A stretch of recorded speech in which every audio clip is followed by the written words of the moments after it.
ये कहानी एक फौजी की है जो युद्ध के लिए गया था। युद्ध समाप्त होने के बाद जब वह घर लौटने लगा तो उसने अपने माता पिता को फ़ोन किया। माँ और पापा, मैं घर आ रहा हूँ, लेकिन घर आने से पहले मुझे आपसे एक बात पूछनी है। मेरा एक दोस्त है जिसे मैं अपने घर लाना चाहता हूँ। क्या मैं उसे ला सकता हूँ? बिल्कुल बेटा, ये कोई पूछने की बात है। हमें तुम्हारे दोस्त से मिलकर बहुत खुशी होगी, माता पिता ने जवाब दिया। लेकिन पहले एक बात आप जान लें, फौजी बोलता गया। युद्ध में वह बुरी तरह घायल हो गया है। उसके एक पैर पर गोली लगी थी। उसमें उसने अपना एक हाथ और एक पैर गंवा दिया है। उसके पास कोई जगह नहीं है जहां वो जा सके, इसीलिए मैं उसे अपने साथ रहने के लिए लाना चाहता हूँ। उसकी यह बात सुनकर उसकी माँ बोली, बेटा, तुम्हारे दोस्त के बारे में जानकर हमें बहुत दुख हुआ। हो सकता है हम उसके रहने के लिए कोई जगह तलाश कर सके। नहीं माँ, मैं चाहता हूँ कि वो हमारे साथ रहे। लेकिन बेटा, अब पिता ने कहा, तुम समझ नहीं रहे हो कि तुम क्या चाह रहे हो।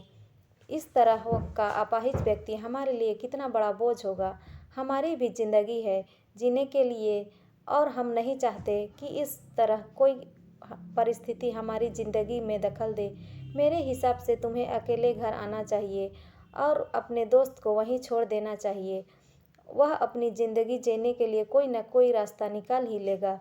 यह सुनकर उस फौजी ने फ़ोन रख दिया। कुछ दिनों बाद उसके माता पिता को फ़ोन आया कि उनके बेटे की बिल्डिंग से गिरकर मौत हो चुकी है।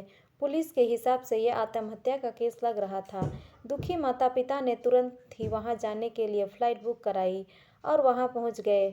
वहां उन्हें शहर के मुर्दाघर ले जाया गया ताकि वे अपने बेटे की पहचान कर सके। उन्होंने उसकी पहचान कर ली, परंतु ये देखकर उनकी पैरों तले ज़मीन खिसक गई कि उनके बेटे का बस एक हाथ और एक पैर था।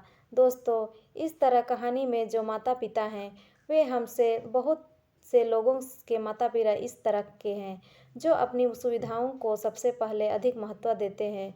वे उन लोगों से प्यार करना या रहना नहीं चाहते जो अच्छे और स्वस्थ हैं, जिनके साथ रहकर उन्हें मज़ा आता है। ये ऐसे लोगों को पसंद नहीं करते जो देखने में स्वस्थ और सुंदर और स्मार्ट नहीं है, या जिनके साथ वे मज़ा नहीं कर पाते, या जो किसी भी रूप में उनके लिए असुविधाजनक हैं। वे ऐसे लोगों से दूरी बनाकर रखते हैं। लेकिन कभी कभी उनके इसी व्यवहार के कारण उनके सामने ऐसी परिस्थितियां उत्पन्न हो जाती हैं जब उन्हें पछताना पड़ता है। लोगों को वह वैसे जैसे हैं वैसे ही अपनाएं और ज़रूरत पड़ने पर उसकी मदद करें।